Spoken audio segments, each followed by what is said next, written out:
के मुताबिक उसी तरह हॉस्टल के बड़े से डाइनिंग हॉल में नौजवान साथियों के साथ बैठी खाने में मसरूफ थी। मैंने कहा, इन नौजवानों को मेरी मौजूदगी के मुतल्लिक न बताना वरना वक्त ज़ाया होगा। उसने पूछा, क्या आला बीबी वहां बखैरियत पहुंच चुकी हैं? वो बखैरियत है। कल हम सब यहां से बर्मा के लिए रवाना हो जाएंगे। यह अचानक बर्मा जाने का प्रोग्राम क्यों बन गया? मैं उसे तफसील से मौजूदा हालात के मुतल्लिक बताने लगा। वो चुपचाप खाती रही और सुनती रही। इस दौरान खाना खत्म हो गया। वो अपने साथियों से माजरत करते हुए वहां से उठ गई और अपने हॉस्टल के कमरे की तरफ जाने लगी। मेरी बातें सुनते सुनते वो अपने कमरे में पहुंच गई।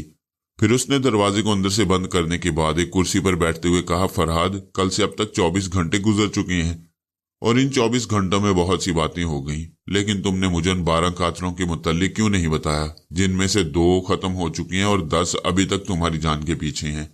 सोनिया, एक तवील इंतजार के बाद तुमसे राब्ता कायम हुआ था, इसलिए मैंने इस पहलू को पहले नहीं छेड़ा। फिर ये कि मैं तुम्हें परेशान नहीं करना चाहता था। इतना जरूर जानता हूं कि तुमने मेरे मुसाहिब के मुतल्लिक कुछ अंदाजा कर लिया होगा। उसने हैरानी से पूछा, मैं कैसे अंदाजा कर लेती? ऐसे कि आला बीबी ने अचानक ही वो जगह छोड़ दी और मेरी मदद के लिए अपने चोरों के साथ पाकिस्तान पहुंच गई। मैं ये नहीं जानती कि आला बीबी के साथ कितने चोर गए। मेरी समझ में यही आया कि वो हमारे सामने इनकार करने के बावजूद दिल के हाथों मजबूर होकर तुम्हारे करीब पहुंच रही है। वो अंदर से चट्टान की तरह मजबूत है, आम औरतों की तरह पिघल जाने वाली नहीं है। वो मेरी हिफाजत के लिए यहाँ ही है। बहरहाल अपनी बात करो, क्या तुम मेरे लिए परेशान हो?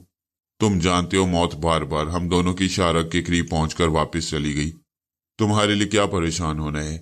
2 में से कोई बात एक दिन पेश आएगी, या हम तबई मौत मरेंगे या दुश्मनों के हाथों मारे जाएंगे। बात एक ही है कि एक दिन मरना है, और जब मरना है तो परेशानी का सवाल ही पैदा नहीं होता। वो कुर्सी से उठकर आहिस्ता आहिस्ता चलते हुए खिड़की के पास गई, फिर उसे खोलकर बाहर चांदनी में देखने लगी। फिर उसने कहा, मैं तुम्हारे लिए सोचती हूं तो दिल दुखता है। तुम एक पुरसुकून जिंदगी नसीब नहीं होती। हम दोनों ने कैसे कैसे सपने देखे, कितनी बार अलग थलग जिंदगी गुजारने की कोशिश की और नाकाम रहे, लेकिन मैं नाकाम नहीं हूं। बाबा साहब के साय में आकर मुझे पुरसुकून जिंदगी नसीब हो गई है, लेकिन तुम ही रह गए। समझ में नहीं आता तुम्हारा क्या होगा। वही होगा जो मंजूर खुदा होगा। वैसे एक तरफ यहूदियों ने जबरदस्त चाल चली और तुम्हारे मुल्क से तुम्हें निकालने में कामयाब हो गए, दूसरी तरफ सुपर मास्टर ने दोस्ती की इंतहा कर दी। मैं समझती हूं रंगून पहुंचते ही दुश्मनों के हमले शुरू हो जाएंगे। यहां कितने ही लोगों को मालूम हो चुका है कि मैं रंगून जा रहा हूं। ये बात किसी न किसी तरह दुश्मनों तक पहुंच चुकी होगी। यकीनन रंगून में बड़े हंगामे होंगे। मैं यकीन से कहती हूं कि आला बीबी और उसके चोरों के सामने उन 10 कातिलों को पसीना आ जाएगा। हो सकता है ऐसे ही हो, लेकिन वो कातिल भी बहुत ही वसीज राय के मालिक हैं। इसी से अंदाजा होता है कि मैं अपना मुल्क छोड़कर उनके तैयार किए हुए मैदान जंग की तरफ जा रहा हूं। पाकिस्तान में वो अपने तमाम हथकंडे इस्तेमाल नहीं कर सकते थे, रंगून में कर सकेंगे। हमारे सोचने का अंदाज यह है कि जो होगा वो सामने आएगा, और जो सामने आएगा उसके लिए सोचना गोया वक्त ज़ाया करना है। सोचने से होनी अनहोनी नहीं हो सकती। कोई दूसरी बात करो। उसने चौंक कर कहा, ओ, मैं ये तो बताना भूल गई कि मरजाना की अम्मी सायरा बानो पेरिस में है। मैं कल उनके पास जाऊंगी और उन्हें यहाँ लेकर आऊंगी। कल माँ बेटी की मुलाकात होगी। ये बड़ी खुशी की बात है। बहुत दिनों बाद माँ बेटी एक दूसरे से मिलेंगी। क्या मरजाना इस वक्त होशो हवास में है? हाँ, वो एक तवील नींद से बेदार हो चुकी है। मैंने उसे अपनी आंखों से देखा है। बाबा के सामने दोजानू होकर सर झुकाए बैठी हुई थी। इतनी प्यारी, इतनी मासूम, इतनी खूबसूरत लग रही थी कि बयान नहीं कर सकती। वो बिल्कुल खामोश थी। मैंने उसकी जुबान से एक लफ्ज भी नहीं सुना, लेकिन मैं यकीन से कहती हूँ कि बाबा ने ब्रेन वॉशिंग के तिलिस्म को तोड़ दिया है और हमारी मरजाना पहले वाली मरजाना बन गई है। उसकी बात खत्म होते ही दीवार से लगे हुए फोन की घंटी बजने लगी। सोनिया ने आगे बढ़कर रिसीवर उठाया, फिर कहा, हेलो, मैं सोनिया बोल रही हूँ। दूसरी तरफ से किसी ने कहा, बाबा ने आपको फौरन तलब किया है और हदायत किया कि आने से पहले आप फरहाद साहब को रुखसत कर दें। सोनिया ने रिसीवर रख दिया। मैंने कहा, मैं सुन चुका हूं, अब जा रहा हूं। पता नहीं उन्होंने फौरन ही तुम्हें क्यों तलब किया है। अब तुमसे कल रात इसी वक्त मुलाकात हो सकती है। अच्छा, खुदा हाफिज। उससे रुखसत होकर मैं कुछ नहीं सोचना चाहता था, किसी से राब्ता कायम नहीं करना चाहता था। मैंने दरवाजे पर एक नजर डाली, वो अंदर से बंद था। फिर मुतमईन होकर आंखें बंद कर ली।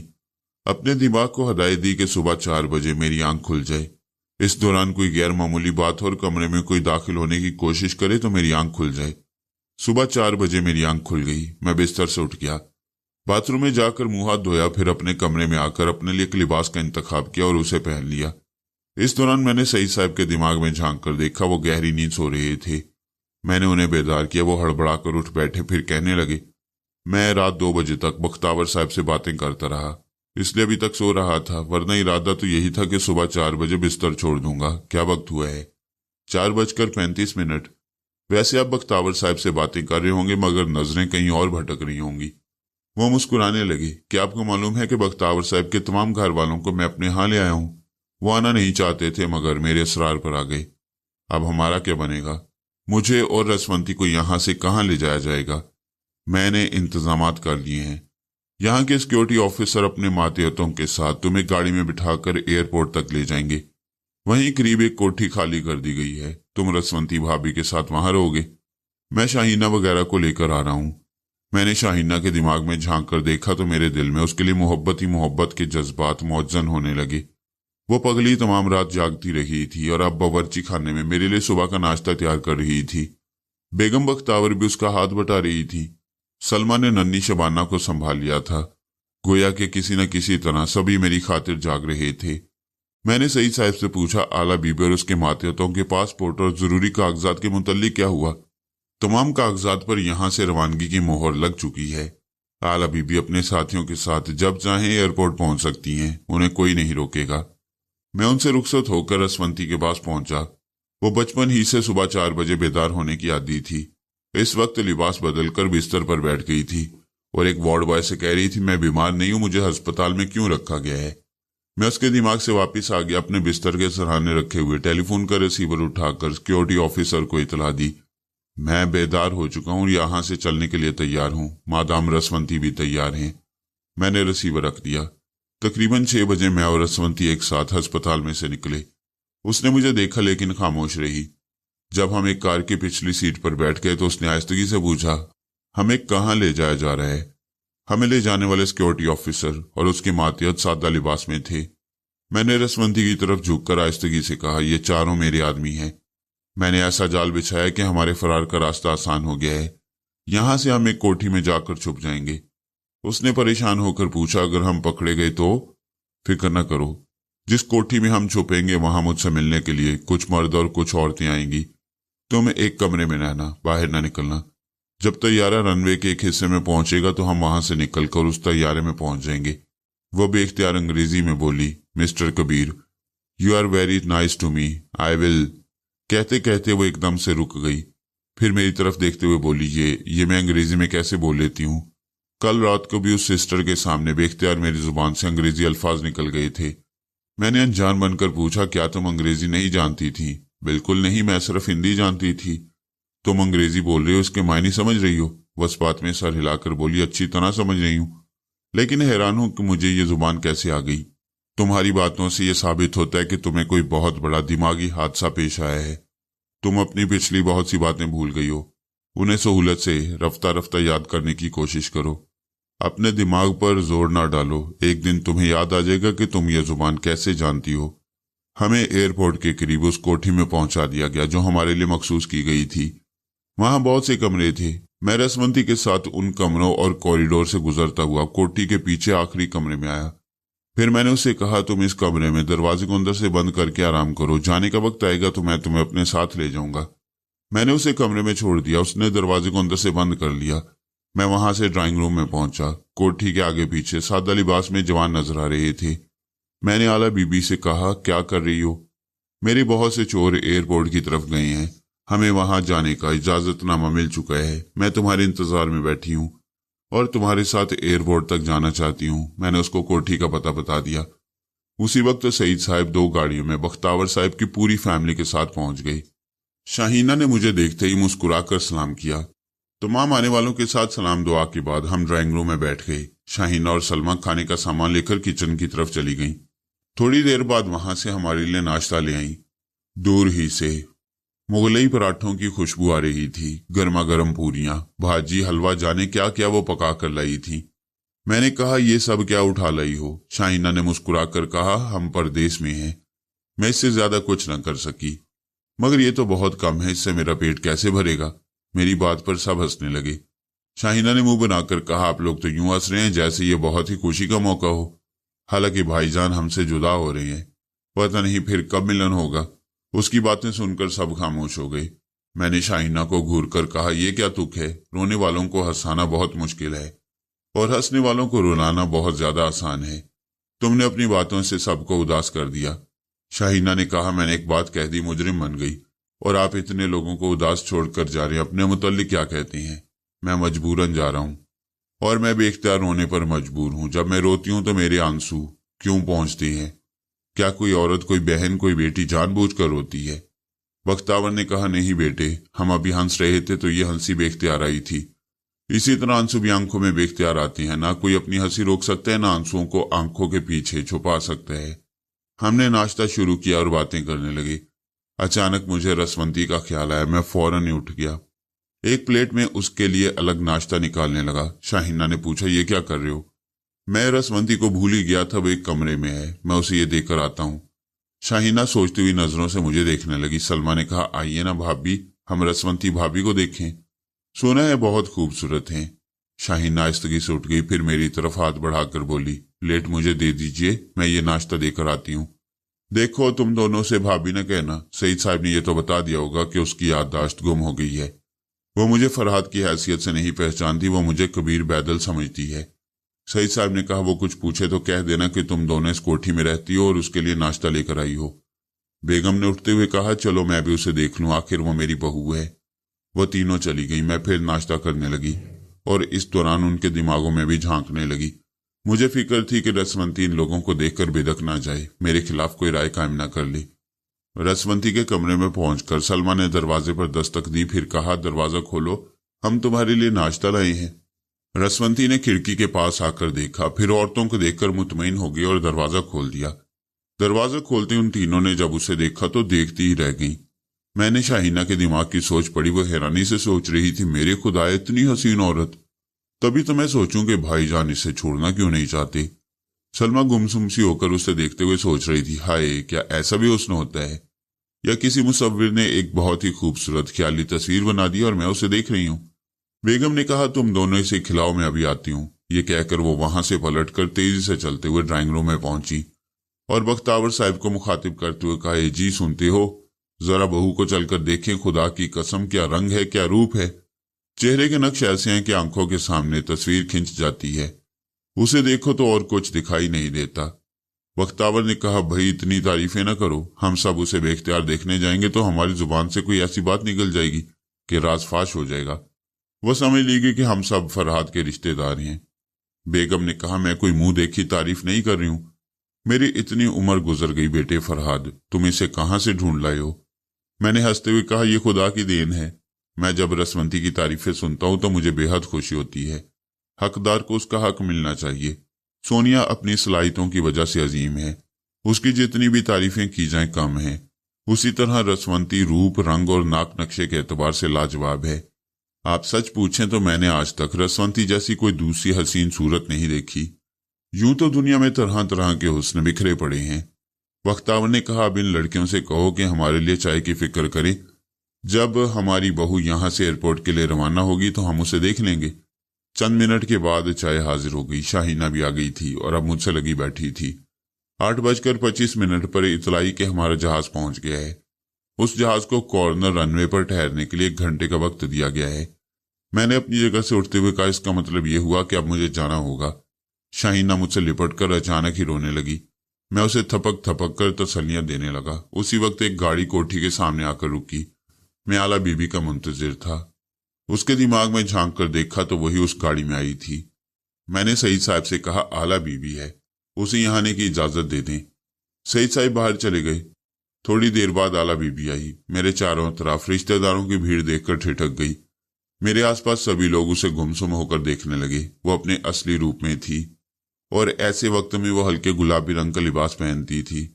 उसके गले में वही स्याह मोतियों की माला थी जिसके दाने यके बाद दीगरे चमक रहे थे और निगाहों को अपनी तरफ मुतवज्जा कर रहे थे। उसके लंबे बाल पुश्त पर बिखरे हुए थे, कुछ शानों पर फैले हुए थे। स्याह बालों के हजूम में चेहरे की चांदनी जवां जवां थी। अगर मैं इसी तरह अपने आसपास रहने वाली दोशीज़ाओं की तारीफें करता रहूं तो ये बड़ी मज़का खेज बात होगी। लेकिन दिन को सूरज निकले और दिन जगमगाए तो उसकी जगमगाहट से कोई इनकार नहीं कर सकता। मेरे आसपास खड़े हुए तमाम अफराद की निगाहें बता रही थी कि वो आला बीबी को देखकर कुछ कहना भूल गए हैं। मैं उनके दिमागों में झांक कर उनकी सोचें पढ़ता तो मुझे यकीनन हर सोच यही कहती सुनाई देती कि बिलाशुबा फरहाद खुश नसीब है और हुस्न नजर रखता है, तभी उसकी किताब जिंदगी का वरक वरक हसीन है। आला बीबी ने मुस्कुराकर शाहीना की तरफ उंगली उठाते हुए कहा, मैं यकीन से कहती हूँ कि ये शाहीना है। मैंने शाहीना से कहा, तुमने पहचाना, ये आला बीबी है जिसका जिक्र तुम अक्सर सुनती रही हो। शाहीना ने आगे बढ़कर उसे मुसाफिया करना चाहा। आला बीबी ने उसे गले सलगा लिया। फिर मैंने आला बीबी से सबका रस्मी सा तारुफ कराया। वक्त कम था इसलिए हम वहां से रवाना हुए। मैं रसवंती को उसके कमरे से लेकर आया।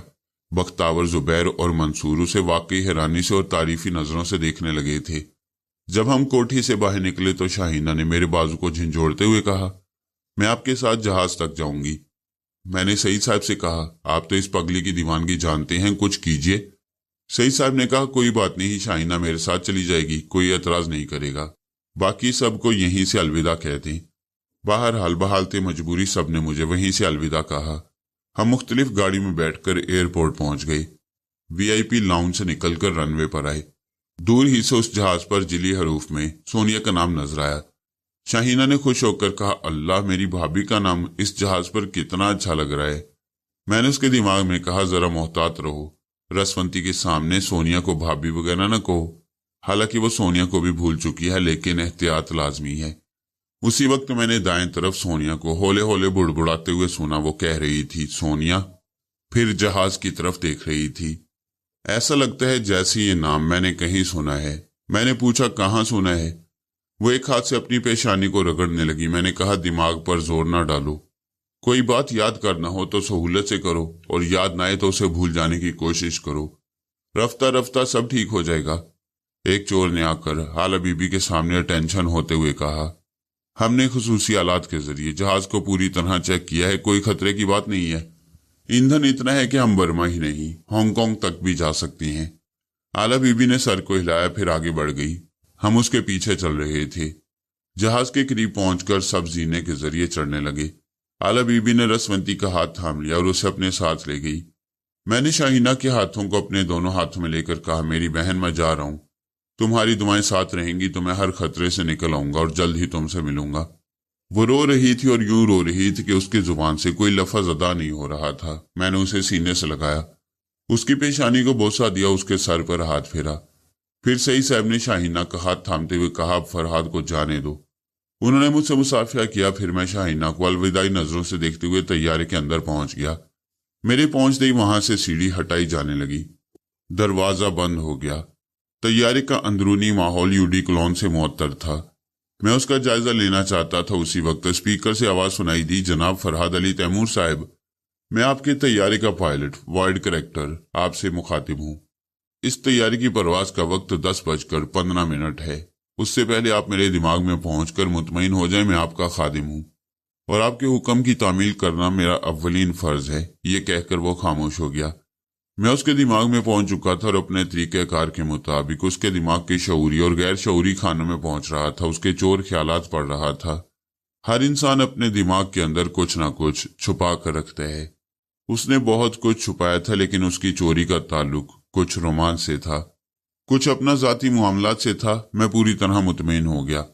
वो दुश्मन और साजिशी नहीं था। इसके बाद एक अंग्रेज नौजवान मुस्कुराता हुआ मेरे सामने आया। फिर मुसाफिर के लिए हाथ बढ़ाते हुए कहा, मिस्टर फरहाद अली तैमूर, मैं इस जहाज का स्टीवर्ड हेनरी कॉपर हूं। आप मेरे दिमाग में पहुंचकर मुतमईन हो सकती हैं।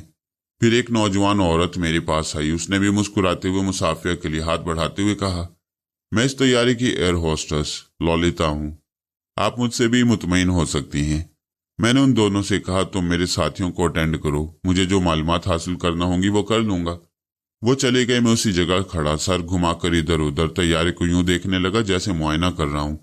लेकिन मैं स्टीवर्ड हेनरी कॉपर और एयर होस्टेस ललिता के ख्यालात पढ़ रहा था, उनके दिमागों को टटोल रहा था। फिर मैं उनसे भी मुतमईन हो गया। इसके बाद मैंने सोच के जरिए अपने पायलट को मुखातिब करते हुए कहा, मिस्टर वाइल्ड करेक्टर, मैंने तुम सबके ख्यालात पढ़ लिए और मैं मुतमईन हूं। तुम अपने वक्त पर परवाज कर सकती हो। आला बीबी ने मेरे करीब आकर कहा, क्या मैं रसवंती के साथ बैठूं या तुम बैठोगे? नहीं, तुम्हारा बैठना जरूरी है। यहाँ आते वक्त वो इस जहाज पर सोनिया का नाम पढ़ रही थी। शाहीना की जुबान से भी उसने ये नाम सुना। उसे कुछ याद आ रहा था, मगर वो समझ नहीं पा रही थी कि सोनिया का नाम कहाँ सुना है। आला बीबी बड़ी तवज्जो से मेरी बातें सुन रही थी और सोच में डूब गई थी। चंद लम्हों के बाद उसने कहा, वो सब कुछ भूल चुकी है, लेकिन एक बात है। मैं इल्म नफ्सियात की रोशनी में कहती हूँ कि इंसान चाहे सब कुछ भूल जाए, लेकिन उसे वो कभी नहीं भूलता जो उसके दिल को, दिमाग को मुतासिर करके उसकी रूह में उतर गया हो। सोनिया ने रसवंती के लिए इतनी बड़ी कुर्बानी दी है और रसवंती को इस अंदाज में मुतासिर किया है कि वो सब कुछ भूलने के बाद भी सोनिया के नाम पर चौंक गई है। उसके दिमाग के तह खाने तक तुम पहुंच चुके हो, लेकिन दिमाग के पाताल में पहुंचना बहुत मुश्किल है, और उस पाताल में सोनिया मौजूद है। मैंने कहा, ठीक है, तुम रसवंती के पास बैठो, हो सकता है तुम्हें उसकी बातों से कुछ और मालूमात हासिल हो और तुम उसके दिमाग का तज्जिया कर सको। वो रसवंती के पास चली गई। मैंने आगे बढ़कर देखा। एनी के पास एक सीट मेरे लिए खाली थी। मैंने मुस्कुराकर उसे देखा। वो उठकर एहतरामन खड़ी हो गई। मैंने कहा, बैठ जाओ। फिर मैंने उसके साथ बैठते हुए पूछा, क्या तुम मुतमईन हो कि यहाँ सब हमारे आदमी हैं, कोई बहरूपिया नहीं है? मैं मुतमईन हूँ। सबसे पहले मैं इस तैयारे के दरवाजे पर आकर खड़ी हो गई थी। फिर जो भी आता गया मैं उसे कोड वर्ड्स के जरिए पहचानती गई। धोखे का सवाल ही पैदा नहीं होता। मैं पायलट वाइल्ड कैरेक्टर के दिमाग में पहुंच गया। इस वक्त वो कंट्रोल टावर से राब्ता कायम किए हुए था। वहां से कहा जा रहा था, 10:05 हो चुके हैं, सोनिया को मेन रनवे पर लाया जाए। पायलट ने टावर से मिलने वाले अहकामात की तामील की। आखिर 10:15 पर तैयारे ने परवाज की। हमने पाकिस्तान की जमीन को अलविदा कह दिया। जब तैयारा बुलंदी पर पहुंच गया तो मैंने स्टीवर्ड हेनरी कॉपर के दिमाग पर कब्जा जमा लिया। वो आहिस्ता आहिस्ता चलता हुआ सामने उस दरवाजे के सामने पहुंचा जिसके दूसरी तरफ पायलट रूम था। उसने दरवाजे के पास लटकने वाले एक माइक को अपने हाथ में लिया, फिर कहना शुरू किया, मैं फरहाद अली तैमूर तुमसे मुखातिब हूं। सब चौंक कर कभी मेरी तरफ और कभी उस स्टीवर्ड की तरफ देखने लगे। मैं मुस्कुरा रहा था और स्टीवर्ड की तरफ देख रहा था। सोच के जरिए अपनी बातें नशर कर रहा था और वो बातें स्टीवर्ड की जुबान से अदा हो रही थी। स्टीवर्ड ने कहा, माय स्वीट आला बीबी और आला बीबी के वफादार साथियों, सोनिया किसी तारुफ की मोहताज नहीं है। उसे तुम सब अच्छी तरह जानते हो, मगर तुम सिर्फ उसे जानते हो, मैं उसे पहचानता भी हूं। मेरे शाना बशाना उसने एक नहीं 1000 बार मौत के रास्तों को बदल दिया। आज हम सब इसी सोनिया की आगोश में अपने नए नए सफर का आगाज कर रहे हैं। आला बीबी ने अपनी जगह से उठकर बुलंद आवाज से कहा, 3 चीयर्स फॉर सोनिया। इसके जवाब ने सब एक आवाज में 3 बार कहा, हिप हिप हुर्रा। मैंने फिर स्टीवर्ड की जुबान से कहा, मगर मेरे साथियों, ये अलबेली सोनिया हमें जिस मंजिल पर पहुंचाएगी वहां कदम कदम पर मौत हमारी मुंतजिर होगी। दुश्मनों ने मेरे खिलाफ कितनी जबरदस्त चाल चली है, ये आप लोगों के इल्म में है। वो सिर्फ हथियारों से नहीं, मक्कारियों से भी लड़ रहे हैं। वहां वो कैसी मक्काराना चालें चलेंगे ये अभी हम नहीं जानते, लेकिन हमें मोहतात रहना चाहिए। मैं जानता हूं कि बाबा फरीद वास्ती के साय में रहकर तुम लोगों ने हर लम्हा मोहतात और मुस्ताद रहकर जिंदगी गुजारना सीखा है। अब मैं देखूंगा कि तुम लोग अमली तौर पर कितने ज़हीन, हाजिर दिमाग और बासलाहियत हो। मेरी इस बात पर वो सब मुस्कुराने लगे। आला बीबी भी मुस्कुरा रही थी, लेकिन किसी ने जुबान से ये दावा नहीं किया कि वो अपने बासलाहियत, ज़हीन और हाजिर दिमाग होने का अमली सबूत देंगे। यकीनन वो लोग दावे करना नहीं जानते थे, वक्त आने पर कर गुजरना जानते थे। मैंने स्टीवर्ड हेनरी कॉपर के दिमाग को आजाद छोड़ दिया। वो एकदम से बौखलाकर अपने सामने बैठे हुए तमाम लोगों को देखने लगा, फिर हैरानी से बोला, मैं अब तक क्या कर रहा था? उसकी बात पर सब कहके लगाने लगे। उसने मेरी तरफ देखा। मैंने मुस्कुराकर कहा, अब तक मैं तुम्हारे दिमाग पर काबिज था, अब तुम जो कहना चाहो वो कह सकते हो। उसने मुस्कुराकर फिर मुझे देखा। इसके बाद कहने लगा, मेरे मोअज़्ज़ज़ दोस्तों, सफर का आगाज हो चुका है। इस सिलसिले में मिस्टर फरहाद ने मेरे दिमाग के जरिए आप लोगों से क्या कहा है ये मैं नहीं जानता। मैं आप लोगों को इस तैयारे के मुतालिक बहुत कुछ मालूमात फराहम करना चाहता हूँ। एक लम्हा ठहर कर उसने कहना शुरू किया, आज से पहले यह तैयारा हमारे सुपर मास्टर के इस्तेमाल में था। उन्होंने अपनी और अपने साथ सफर करने वाले साथियों की हिफाजत के लिए यहाँ जो इंतजामात कर रखे हैं वो मैं आपको बताता हूँ। पहली बात तो ये समझ लीजिए कि अगर कोई तैयारे को अगवा करना चाहे, यहाँ मेरी जगह एक स्टेन गन लेकर खड़ा हो जाए और धमकी दे के कोई अपनी जगह से हरकत ना करे, तो ऐसी सूरत में किसी को कुछ कहने सुनने की जरूरत नहीं है। आप में से कोई एक शख्स बैठे ही बैठे अपने दाएं पांव को सीट के नीचे ले जाए। मैं फरहाद साहब से गुजारिश करता हूं कि वो ऐसा करें। मैंने ऐसा ही किया। बैठे ही बैठे अपने दाएं पांव को सीट के अंदर ले गया। मेरा वो पैर एक जगह किसी चीज से टकराया। स्टीवर्ड ने कहा, यकीनन अब आपका पांव एक जगह रुक गया होगा। जहां रुक गया है वहां उस हिस्से को आप अपने जूते की एड़ी से दबा दीजिए। मैंने दबाया। दूसरे लम्हे स्टीवर्ड के हलक से कराह निकली। वो अब नजर नहीं आ रहा था। वो एकदम से फिसल गया था और फिसलता हुआ हमारे दरमियान वाली राहदारी से गुजरता हुआ जा रहा था। मैंने फौरन पांव हटाया तो वो रुक गया, फिर उठकर खड़ा हो गया। अपने कपड़े झाड़ता हुआ माइक के पास आया और फिर कहने लगा, ये रोलिंग फ्लोर है। कोई भी स्टेन गन या मोहलिक हथियार लेकर यहां अपने कदमों पर खड़ा नहीं रह सकता। राहदारी के इस सिरे से उस सिरे तक फिसलता चला जाएगा और किसी को अपने निशाने पर नहीं रख सकेगा। फरहाद साहब ने जिस कल को अपने दाएं पांव से दबाया वो कल हर एक की सीट के नीचे मौजूद है। मगर फॉर गॉड सेक अब कोई कल को ना दबाए। मैं और तमाशा बनना नहीं चाहता। उसकी इस बात पर सब हंसने लगे। स्टीवर्ड ने कहा, वैसे ये महज एहतियाती तदबीर है, वरना पायलट रूम में एक ऐसा जासूसी आला लगा हुआ है कि कोई इस तैयारे में आतिशी असला या टाइम बॉम्ब वगैरह लेकर दाखिल हो तो पायलट रूम में एक सुरख लाइट रोशन हो जाती है और ऐसे लोगों की निशानदेही करती है। उसने तवक्कुफ के बाद कहा, अगर जहाज का ईंधन खत्म हो जाए और जहाज में कोई ऐसी खराबी पैदा हो जाए कि रनवे पर ना उतारा जा सके या जहाज में अचानक आग लग जाए तो इसके लिए बचाव की जो तदबीर है वो मैं आपको बताता हूँ। आप लोगों की सीट के साथ जो सेफ्टी बेल्ट है उसे इन हालात में फौरन बांध लें। आपके दाएं हाथ के हत्थे के नीचे एक बटन है। आप में से कोई 4 मुसाफिर बैक वक्त अपने अपने बटन दबाएं तो इस तैयारे की छाती अखबारगी खुल जाएगी। फिर उसने जल्दी से कहा, देखिए आप उस बटन को हौले से छू कर देखें। उसे दबाएंगे तो गड़बड़ हो जाएगी, उसी वक्त छत खुल जाएगी। छूने से कोई नुकसान नहीं होगा। हम सब ने हत्थे के नीचे उसे छू कर देखा और एक बटन को महसूस किया। स्टीवर्ड ने कहा, अब तमाम लोगों की सीटों की छत पर जो दायरे नजर आ रहे हैं उनमें पैराशूट बंधे हुए हैं। वो पैराशूट आप लोगों की सीटों से मुंसलिक हैं। अब आप अपने बाएं हाथ के हत्थे के नीचे एक बटन को महसूस करेंगे। सब ने एक बाएं हत्थे के नीचे उस बटन को महसूस किया। स्टीवर्ड ने ताकीद की थी कि इसे भी दबाया ना जाए। इसके बाद उसने कहा, छत खुलते ही जब आप बाएं हाथ के बटन को जोर से दबाएंगे तो अचानक एयर कंप्रेसर की वजह से वह तमाम पैराशूट एक झटके से खुलेंगे और आप अपनी सीटों समेत उड़कर छत के पार चले जाएंगे। मैंने हैरानी से अपनी सीट को देखा। स्टीवर्ड ने कहा, यह सीटें दोहरी हैं। जब आप पैराशूट के साथ ऊपर जाएंगे तो आप जिस सीट पर बैठे रहेंगे वो आपकी इन सीटों का ऊपरी हिस्सा होगा। बाकी सीट हत्थे और पुश्त के साथ इसी जहाज में रह जाएगी। सब लोग अपनी अपनी सीटों को इधर उधर से देखने लगे। स्टीवर्ड ने कहा, इस तैयारे में सफर करने के दौरान जो बातें ज़हन नशीन होना चाहिए वो ये हैं कि सीट के दोनों हत्थों के नीचे जो बटन है उन्हें जोर से न दबाया जाए। ये एहतियात बहुत ही लाजमी है। इसके बाद सीट के नीचे दाएं पांव के पास जो कल है उसे भी ना दबाया जाए, क्योंकि जिस वक्त हम आपकी खिदमत में मसरूफ होंगे और बटन दब गया तो उससे रोलिंग फ्लोर पर फिसल कर दूर निकल जाएंगे और हमारा जो हशर होगा वो आपने अभी देखा है। उसने फिर कहा, अब मैं आप लोगों को पैराशूट के बारे में बताऊं। जो पैराशूट ऊपर छत के दायरों में महफूज हैं उनमें आप लोगों के लिए एक किट मौजूद है। किट के अंदर एक भरा हुआ रिवॉल्वर, चंद कारतूस, एक शिकारी चाकू, एक कुतुबनुमा, सूखे मेवे और सरबंद खानों के डिब्बे, पानी की बोतलें और एक एक कंबल मौजूद हैं। उनमें से सीट नंबर 7 और 14 की किट में ट्रांसमीटर मौजूद है। 15 और 16 नंबर की सीट में एंटी डार्क आई लेंस और टॉर्च लाइट वगैरह हैं। इसी तरह मुख्तलिफ सीटों की किट में मुख्तलिफ किस्म की ऐसी चीजें हैं जो किसी जंगल में वीराने में या पहाड़ी रास्तों में काम आ सकती हैं। वह फिर जरा देर के लिए रुका, उसके बाद कहने लगा, परवाज के दौरान जो आफात हम पर नाजिल हो सकती हैं उनसे बचाव की तदाबीर मैंने बता दी। अब आप सुनिए। अगर ये तैयारा किसी रनवे पर खड़ा हुआ हो और दुश्मनों ने इसे चारों तरफ से घेर लिया हो तो आप क्या करेंगे? उसने सवालिया नजरों से सबको देखा, फिर मुस्कुरा कर कहा, आप सब अपने साइड की खिड़कियों को देखें। खिड़कियों के साथ एक बटन है।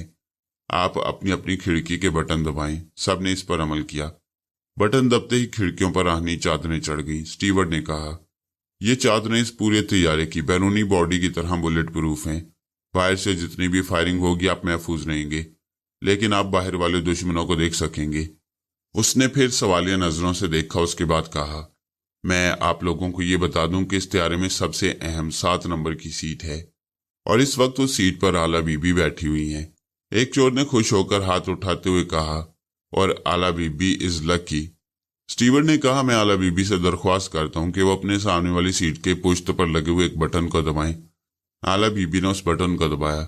इसके साथ ही एक झटके से सीट का पिछला हिस्सा खुलकर एक बड़े ट्रे की तरह आला बीबी के सामने आ गया। उस ट्रे में एक छोटी सी मशीन रखी हुई थी। स्टीवर्ड ने कहा, अब आप उस बटन को दबाएं जिस पर ऑन लिखा हुआ है। आला बीबी ने उसे दबाया तो स्टीवर्ड के सर के ऊपर एक दीवार टीवी स्क्रीन की तरह रोशन हो गई। जहाज के दाएं तरफ बाएं का हिस्सा नजर आने लगा। बादल तैर रहे थे, खुली फिजा थी। स्टीवर्ड ने कहा, इसी तरह आप 2 नंबर के बटन को दबाएंगी तो त्यारे के बाएं तरफ का हिस्सा नजर आएगा। 3 नंबर के बटन को दबाने से त्यारे का अगला हिस्सा और 4 नंबर का बटन दबाने से त्यारे का पिछला हिस्सा नजर आएगा। गोया तैयारे के चारों तरफ जो दुश्मन होंगे वो उस ऊपर वाली स्क्रीन पर बारी बारी नजर आते रहेंगे। आप इस मशीन को देखें। नंबर 1 के साथ हरफ ए वाला एक बटन है, फिर नंबर 2 के साथ बी वाला बटन है, नंबर 3 के साथ सी वाला बटन है और नंबर 4 के साथ डी वाला बटन है। आप इन बटनों को बारी बारी दबाएंगी तो दाएं बाएं आगे पीछे इस त्यारे की निचली बॉडी से फायरिंग होने लगेगी। मैंने मुस्कुराकर दिल ही दिल में कहा, वाह सुपर मास्टर, आज पता चला कि तुम कहीं भी जाते हो तो जेम्स बॉन्ड बनकर सफर करते हो। स्टीवर्ड ने कहा, हमने आपको इस त्यारे के मुतालिक तमाम मालूमात फराहम कर दी हैं। अब कोई सवाल हो तो मुझसे करें। और आपके सामने अब मिस लॉलिता हाजिर हो रही हैं। आप खाने पीने की फरमाइशें कर सकती हैं। स्टीवर्ड और लॉलिता पूछते फिर रहे थे कि हम क्या खाना चाहती हैं, क्या पीना चाहती हैं। सब अपनी अपनी ख्वाहिश का इजहार कर रहे थे। तैयारे का अंदरूनी माहौल निहायत ही खुशगवार था। इस माहौल में यूडी क्लोन की खुशबू दिमाग को मुअत्तर कर रही थी। सफर इतना आरामदेह पुरसकून था जैसे तूफान से पहले समुंदर की लहरें पुरसकून हो जाती हैं। हमारा तैयारा रंगून के कॉर्नर रनवे पर उतरकर रुक गया। रंगून का मास्टर अपने तमाम तर मातियतों के साथ मेरे इस्तकबाल के लिए आया हुआ था। सबसे पहले आला बीबी के चंद खास आदमी त्यारे के बाहर गए ताकि मास्टर से गुफ्तगू करें, और जहां मेरी रिहाइश का इंतजाम हो वहां मुझसे पहले वो लोग जाएं और उस रिहाइश को अंदर और बाहर से चेक करें। मैंने उनसे कह दिया था कि 15-20 मिनट के बाद उनके दिमागों में पहुंचकर सूरत हाल मालूम करूंगा। इसके बाद आला बीबी अपने चंद मातियतों के साथ बाहर गई। मैं रसवंती के पास आ गया। वो खामोश थी। मैंने पूछा, क्या बात है, क्या सोच रही हो? वो कुछ नहीं बोली। तब मैंने खामोश रहकर उसके दिमाग में झांकना शुरू किया। वो सोच रही थी मैं क्या करूं, इन लोगों से कैसे निजात हासिल करूं। ये तो बहुत गहरे लोग हैं, इनकी पूरी फौज है, मैं कैसे फरार हो सकूंगी। मैंने हैरानी से उसकी सोच पढ़ी, फिर उसकी सोच में सवाल किया, लेकिन फरार होना क्यों जरूरी है? उसकी सोच ने कहा, ये मैं क्या सोच रही हूं, जब मुझे मालूम हो चुका है कि मैं इस वक्त फरहाद अली तैमूर के जाल में फंसी हुई हूं और ये सब फरहाद के आदमी हैं, तो मैं यहाँ कैसे रह सकती हूँ। ये बात मेरे लिए हैरान कुन थी। उसे कैसे मालूम हो गया कि फरहाद उसके साथ है? मैंने फिर उसकी सोच में कहा। उसके दिमाग से जवाब मौसूल हुआ और जो जवाब मैंने सुना उससे मेरी एक हमाकत का इजहार हो रहा था। मेरी हमाकत ये थी कि जब हमने इस त्यारे में सफर का आगाज किया तो जहाज की बुलंदी पर पहुंचने के बाद मैंने स्टीवर्ड की जुबान से अपने हमसफर साथियों को मुखातिब किया था और जोश और जज्बे में ये भूल गया था मैं खुद को फरहाद अली तैमूर कहकर मुखातिब कर रहा हूं और सामने बैठी हुई रसवंती सुन रही और तभी से वो गुमसुम हो गई थी। आला बीबी के समझाने बुझाने पर कुछ खा रही थी मगर अंदर ही अंदर मेरे खिलाफ पक रही थी। मैंने आला बीबी के पास पहुंचकर पूछा, क्या तुमने महसूस किया कि रसवंती सफर के दौरान खामोश रही है? हाँ, और मैंने तुम्हारी एक गलती भी नोट की, लेकिन मैं क्या कर सकती थी। जैसे तीर कमान से निकल जाता है उसी तरह वो बात तुम्हारी जुबान से निकल गई थी। तुमने खुद को फरहाद अली तैमूर जाहिर कर दिया था। मेरा तुमसे कुछ कहना या ना कहना बराबर था, इसलिए मैं खामोश रही। मैंने एक गहरी सांस लेकर रसवंती से कहा, तुमने पाकिस्तान से यहां तक मेरे साथ सफर किया है, क्या मैंने तुम्हें कोई नुकसान पहुंचाया? तुम फरहाद के नाम से नफरत करी थी, इसलिए मैंने खुद को कबीर बैदल कहा और मेरा मकसद यही था कि मैं तुम्हें पाकिस्तान से लाकर तुम्हें तुम्हारे माहौल में पहुंचाऊं। हिंदुस्तान तुम्हारे लिए खतरे की जगह थी, इसलिए मैं यहाँ रंगून में आ गया। मैं ये सब कुछ तुम्हारी भलाई के लिए कर रहा हूं, फिर भी तुम मुझसे नफरत करोगी। उसने नजरें उठाकर मुझे देखा, फिर कहा, अगर कोई शख्स ख्वामखा मेरा शौहर बनना चाहे और मुझे बदनाम करे तो क्या मैं उसे नफरत नहीं करूंगी? रसवंती, तुम अपने आप को मेरी हद तक भूल चुकी हो, इसलिए मुझे याद नहीं कर रही हो। तुम मेरे बच्चे की माँ हो। वह तकरीबन चीख कर बोली, बकवास मत करो, मेरे पास से दूर चले जाओ। मैं तुम्हारे करीब बैठना पसंद नहीं करती, या फिर मुझे यहां से जाने दो। तुम्हारा दिमाग कमजोर है, तुम्हें गुस्से और जोश में नहीं आना चाहिए। चलो, मैं तुमसे वादा करता हूं कि आइंदा मैं कभी तुम्हें अपनी बीवी या बच्चे की माँ नहीं कहूंगा। अब तो मुझसे नफरत नहीं करोगी। फिर मैंने उसकी सोच पढ़ी। वो सोच रही थी मुझे मसलियत से काम लेना चाहिए, यहाँ गुस्सा दिखाने से काम नहीं बनेगा। ये सोचते उसने नजरें झुकाकर जरा नरम पड़ते हुए कहा, अच्छी बात है, अब मैं तुमसे नफरत नहीं करूंगी। तुम मेरे इतने करीब ना बैठो, यहां से उठ जाओ। मैंने उठते हुए कहा, चलो अब हम तैयारे के बाहर चलेंगे, मैं तुम्हारे रिश्तेदारों के पास तुम्हें पहुंचाऊंगा। यकीनन राजेश, महेश और उनकी माताजी तुम्हारा इंतजार कर रही होंगी। वो एकदम से खुश होकर मुझे देखने लगी। मैंने सर हिलाकर कहा, रसवंती, मैं तुम्हारा दुश्मन नहीं हूं, जो कहता हूं उस पर अमल करता हूं। पाकिस्तान में मैंने तुमसे कहा था कि मैं तुम्हारे शनासाओं के पास पहुंचाऊंगा। मैं ये वादा पूरा कर रहा हूं। आओ। हम तैयारे से बाहर आ गए। एक उधेड़ उम्र के शख्स ने आगे बढ़कर मुझसे मुसाफिया करते हुए कहा, मैं यहाँ का मास्टर डिसूजा हूं। मुझे आपसे मिलकर बेहद खुशी हो रही है। आप मेरे शहर में आए हैं, ये मेरी इज्जत अफजाई है। मेरी पूरी कोशिश होगी कि यहाँ आपको किसी चीज की कमी ना हो और किसी दुश्मन का साया आप पर ना पड़े। मैंने कहा, इनसे मिलिए, ये हैं मादाम रसवंती। मास्टर डिसूजा ने खुश होकर कहा, ओ, ये तो मेरी खुशी की इंतहा है कि मादाम भी तशरीफ लाई हैं।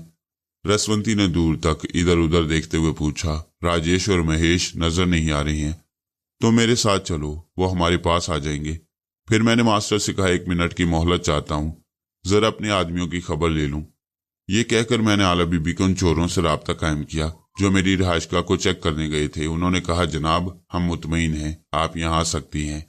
उनके बाद मैं राजेश के पास पहुंचा। वो और महेश अपनी माँ से बातें कर रहे थे। वो उसी बंगले में थे जिसका पता उन्होंने मुझे बताया था। मैंने वहां से वापस आकर मास्टर डिसूजा से कहा, मास्टर, आप मेरे चंद आदमियों को लेकर मेरी रिहाइशगाह में पहुंचे। मैं मादाम रसवंती को उनके एक रिश्तेदार के यहाँ छोड़कर आता हूँ। आला बीबी ने मेरी तरफ देखा। मैंने कहा, तुम और तुम्हारे चंद खास मातियत भी मेरे साथ चलेंगे। वो मुतमईन हो गई। 10 मिनट के बाद हम एयरपोर्ट के बाहर आए। वहां हमारे लिए कारें खड़ी हुई थीं। मास्टर डिसूजा ने कहा, यह आपकी खास कार है। इसकी खुसूसियात अगर आप पूछना चाहें तो मैं अभी बता दूं। यह बाहर से बुलेट प्रूफ है। जब कोई खतरा हो तो आप अपने स्टीयरिंग के सुरख बटन को दबा दें। खिड़कियों, विंड स्क्रीन और बैक स्क्रीन पर आहनी चादरें चढ़ जाएंगी और ये सब बुलेट प्रूफ होंगी। उसी स्टीयरिंग पर सफेद बटन को दबाने से आपके सामने एक टीवी स्क्रीन रोशन होगा जिससे आगे का रास्ता नजर आता रहेगा। उसी स्टीयरिंग पर एक काला बटन है जिसे दबाते ही आपकी गाड़ी के पिछले हिस्से से फायरिंग शुरू हो जाएगी। ताक़ुब करने वाले फरार होने पर मजबूर हो जाएंगे। इसके अलावा डैशबोर्ड में ट्रांसमीटर है। वो मुझसे राब्ता कायम करने वाली फ्रीक्वेंसी बोर्ड पर सेट किया गया है। आप किसी वक्त भी मुझसे राब्ता कायम कर सकते हैं। मैं और आला बीबी रसवंती को पिछली सीट पर अपने दरमियान लेकर बैठ गए। अगली सीट पर आला बीबी का एक चोर था। हमारे आगे पीछे वाली कारों में आला बीबी के खास आदमी मौजूद थे। उन कारों में भी मास्टर डिसूजा के ड्राइवर थे। क्योंकि वो रंगून की सड़कों और गलियों को अच्छी तरह जानते थे, मैंने उन्हें राजेश के मकान का पता बता दिया। शोडागोन के इलाके की तरफ हमारा सफर शुरू हो गया। सुपर मास्टर ने मास्टर डिसूजा को सख्ती से हुक्म दिया था कि जब भी मैं अपनी रिहाइशगाह से बाहर रहूं तो मुझे तनहा ना छोड़ा जाए, मेरी पूरी तरह हिफाजत की जाए। इसलिए मास्टर अगली कार में बैठा हुआ था। वो मेरे साथ ही रहना चाहता था। मैंने ख्याल ख्वानी के जरिए देखा, वो बार बार ट्रांसमीटर के जरिए अपने मातहतों से राब्ता कायम करता था और पूछता था क्या हमारा ताक़ुब किया जा रहा है। जवाब में यही कहा जाता, नहीं जनाब, आगे पीछे जितनी भी कारें हैं वो दूसरे रास्ते पर मुड़ जाती हैं। अब तक कोई ऐसी गाड़ी नजर नहीं आई जो मुसलसल ताक़ुब में हो। थोड़ी देर बाद मास्टर डिसूजा ने ट्रांसमीटर को बंद कर दिया। उसकी सोच कह रही थी, फरहाद साहब चूंकि हमेशा खतरात में घिरे रहते हैं इसलिए उन्हें अंदेशा है, वरना यहाँ तो मास्टर डिसूजा की धाक बैठी हुई है। किसी की इतनी जुर्रत है कि वो मेरी मौजूदगी में फरहाद साहब का ताक़ुब करे। मैं उसकी सोच पढ़ने के बाद मुस्कुरा कर रह गया। हम बखैरियत उस बंगले तक पहुंच गई जहां राजेश ठहरा हुआ था। 3 कारों को अपने बंगले के सामने देखकर वो सब बाहर निकल आए। हम सब उनके लिए अजनबी थे, मुझसे भी उनका सामना नहीं हुआ था। रसवंती को देख के एक मुद्दत गुजर गई थी, फिर भी उसकी माताजी ने आंखें मीच मीच कर देखा और राजेश का हाथ थाम कर बोली, मुझे तो ये रसवंती लगती है। मैंने मुस्कुरा कर कहा, राजेश, मैं फरहाद हूं और ये है रसवंती। मैंने रसवंती की तरफ हाथ बढ़ाया तो वो दूर हट गई। फिर तेजी से चलती हुई महेश और राजेश की माताजी के पास गई और उनके कदम छूने लगी। उन्होंने उसे दुआएं दी, फिर अपने गले से लगा लिया। रसवंती इस दौरान कभी राजेश को और कभी महेश को देख रही थी और उन्हें पहचान रही थी। फिर उसने कहा, मुझे याद आ रहा है, मैंने आप लोगों को देखा है, लेकिन बहुत पुरानी बात है, पता नहीं मुझे क्या हो गया है। मैं क्यों इतनी कमजोर हो गई हूं, मुझे तो सांस रोक लेने की आदत थी। मैं दूसरों के दिमागों में पहुंच जाती थी, लेकिन अब यह सब कुछ नहीं होता। राजेश ने उसके सर पर हाथ रखकर कहा, आप चिंता न करें, सब ठीक हो जाएगा। उस वक्त आला बीबी उस कार की पिछली सीट पर बैठी हुई थी और एक छोटे से ट्रांसमीटर के जरिए अपने उन चोरों से राब्ता कायम कर रही थी जो भारत से आए थे और हमसे पहले रसवंती की हिफाजत के लिए इस बंगले के चारों तरफ अपना ठिकाना बना लिया था। वो बता रहे थे कि वो अपने अपने महाज पर मौजूद हैं, अभी खतरे की कोई बात नहीं। कोई मशकूक आदमी उन्हें नजर नहीं आया था। आला बीबी ने अपने एक भारतीय चोर के मुतल्लिक पूछा, सुजाता कहाँ है? चोर ने जवाब दिया, सुजाता राजेश के यहाँ मुलाजमा बनकर इसी बंगले में मौजूद है। इस तरह वो हमेशा रसवंती के करीब रहेगी। आला बीबी ने ट्रांसमीटर को ऑफ करने के बाद पूछा, फरहाद तुमने सब सुन लिया है ना? सुन लिया है। मैं हैरान हूं कि दुश्मन हमसे दूर क्यों हो गए हैं। उन्होंने हमारा पीछा नहीं किया, उन्होंने हमें घेरने की कोशिश नहीं की। यहां भी बिल्कुल सन्नाटा है, दूर तक किसी का पता नहीं। उसने कहा, वो बहुत गहरी चाल चल रही हैं। उन्होंने हमारी नादानिस्तगी में कोई ऐसी सुरंग बिछाई है जिसका इल्म अभी हमें नहीं है। मेरे साथ आए हुए चोर राजेश के बंगले के चारों तरफ फैल गए थे। मैं राजेश, महेश और उसकी माताजी के साथ बरामदे में कुर्सी पर बैठ गया था। वो रसवंती को समझा रहे थे कि फरहाद दुश्मन नहीं है और उसे बता रहे थे कि मैंने कितने बुरे वक्तों में उसकी मदद की है और किस तरह उसे उसके हिंदुस्तानी दुश्मनों से बचाता रहा हूं। रसवंती कभी परेशान होकर राजेश, महेश और उनकी माताजी को देखती थी। उसे उन पर बड़ा भरोसा था और जिन पर भरोसा था वही मेरी हमायत में बोल रहे थे। फिर वो कभी कभी मुझे बेयकीनी से देखती थी, पहचानने की कोशिश करती थी लेकिन पहचान नहीं सकती थी। फिर उसने एक हाथ से सर को थामकर कहा, माताजी मैं अपने मन की, अपनी आत्मा की शांति चाहती हूँ और ये शांति भगवान के चरणों में ही मिलेगी। मुझे अपने पूजा घर में ले चलिए। उसकी माताजी ने कहा, बेटी हम आज सुबह यहाँ पहुंचे हैं, इसलिए मैं इस बंगले के किसी कमरे को पूजा घर नहीं बना सकी। कल तक ये हो जाएगा। मंदिर इस बंगले के पीछे ही है, कोई 100 गज का फासला होगा। चलो मैं तुम्हें वहीं ले चलती हूँ। मैंने आला बीबी से कहा, अपने आदमियों को फौरन इस बंगले के पीछे वाले मंदिर में भेजो, वहां वो मुश्तबा आदमियों पर नजर रखें। फिर मैंने राजेश से कहा, उस मंदिर में बहुत से पूजा करने वाले आते होंगे। हाँ, मर्द, औरत, बच्चे, बूढ़े सभी जाते हैं, किसी पर पाबंदी नहीं है। आप भी हमारे साथ चल सकती हैं। मुझे तो चलना ही होगा। इस वक्त खतरात हमारे आसपास मंडला रहे हैं। मैं रसवंती को तन्हा नहीं छोड़ सकता। 15 मिनट के अंदर हमारे तमाम आदमी बंगले से मंदिर तक फैल गए। हम वहां से रवाना हुए, आहिस्ता आहिस्ता चलते हुए मंदिर की तरफ जाने लगे। इस दौरान मैंने उन चोरों से राब्ता कायम किया। वो हमसे बहुत पहले मंदिर में पहुंच चुके थे। उन्होंने कहा, हमने सुरागसा आलात के जरिए मंदिर की दीवारों को, मंदिर के एक एक गोशे को और पूजा की जगह को भी चेक किया है। हमारे आलात ने किसी खतरे की निशानदेही नहीं की। अब हम मंदिर में आने जाने वाले लोगों पर कड़ी नजर रखे हुए हैं। हम बहुत ऊंचे और वसीओरीज मंदिर के बड़े अहाते में पहुंच गए। उस अहाते में छोटे छोटे आश्रम बने हुए थे जहां बेवा औरतें, यतीम बच्चे और भटके हुए मुसाफिर पनाह लेते थे। रसवंती मंदिर के अहाते में दाखिल होते ही जेर लब संस्कृत में कुछ पढ़ने लगी। हम सब उसे अपने दरमियान लिए चल रहे थे। मुसलमानों में मैं और आला बीबी थे। ईसाइयों में आला बीबी के 4 चोर हमारे पीछे थे। राजेश, महेश और उनकी माताजी रसवंती के आसपास और पीछे चल रहे थे। वह संस्कृत जुबान में अपने भगवान से मुखातिब थी और गिड़गिड़ा कर इल्तिजा कर रही थी कि उसे उसका असली रूप दिखाया जाए। वो क्या भूल गई और क्यों भूल रही है, और ये फरहाद उसकी जिंदगी से इतना गहरा ताल्लुक क्यों रखता है कि उसे अपने बच्चे की माँ कह रहा है। वो बहुत परेशान थी, अंदर ही अंदर रो रही थी और प्रार्थना करती जा रही थी। फिर हम सब ने अपने जूते उतार दिए। मंदिर की सीढ़ियों पर चढ़ते हुए उसके चिकने फर्श पर पहुंच गए। बहुत बड़े बड़े सतून नजर आ रहे थे। उन सतूनों के दरमियान जंजीरों से बड़े बड़े घंटे लटक रहे थे। पूजा के लिए जाने वाले या वहां से उल्टे पांव वापस होने वाले एक बार उस घंटे को बजाते थे, झुककर अपने भगवान की मूर्ति को प्रणाम करते थे, फिर चले जाते थे। रसवंती और राजेश वगैरह ने भी यही किया। हम उनके साथ चलते हुए मंदिर के उस हिस्से में पहुंचे जहां एक बड़ा सा लकड़ी का दरवाजा था। उस दरवाजे के पीछे श्री कृष्ण जी की मूर्ति रखी हुई थी। वह रवायती अंदाज में खड़े हुए मुरली बजा रहे थे। उनके चरणों के आसपास फूल और प्रसाद नजर आ रहे थे। कुछ करेंसी नोट और सिक्के भी थे। हम दरवाजे के बाहर रुक गए। रसवंती, राजेश, महेश और उनकी माताजी के साथ दरवाजे के पार भगवान की मूर्ति के पास पहुंच गई। वहां सिर्फ एक पंडित खड़ा हुआ था। फिर दूसरे लम्हे जो कुछ हुआ उसकी हमें तवक्को नहीं थी। पंडित जी ने अचानक ही पलटकर दरवाजे को एक धड़ाके से बंद कर दिया। पता चला कि दरवाजे के पीछे भी 2 शख्स छुपे हुए थे। उन्होंने उस भारी भरकम दरवाजे को बंद करने में मदद दी थी। और उस दरवाजे के पीछे खटका लगा दिया था ताकि हम धक्के मारकर भी उसे ना खोल सकें। आला बीबी के चोर जोश में आकर दौड़ते हुए दरवाजे को धक्का मारना चाहते थे। मैंने उन्हें रोक दिया और कहा, इस वक्त कोई डिस्टर्ब ना करे, सब मेरे आइंदा हुक्म के मुंतजिर हैं। मैंने आंखें बंद कर ली। राजेश के दिमाग में पहुंचा। वो कह रहा था, ये क्या हरकत है, दरवाजे को क्यों बंद किया गया है। फिर मैंने राजेश के दिमाग से मालूम किया, पंडित जी अपने सर की पगड़ी उतार रहे थे और अपने माथे का तिलक पहुंच रहे थे। मुस्कुराते हुए कह रहे थे, हम पंडित नहीं है, तुम्हारे असल पंडित इस मूर्ति के नीचे तय खाने में है। रसवंती, माता जी और महेश सहमे हुए उन दो आदमियों को देख रहे थे जो दरवाजे के साथ लगे खड़े थे।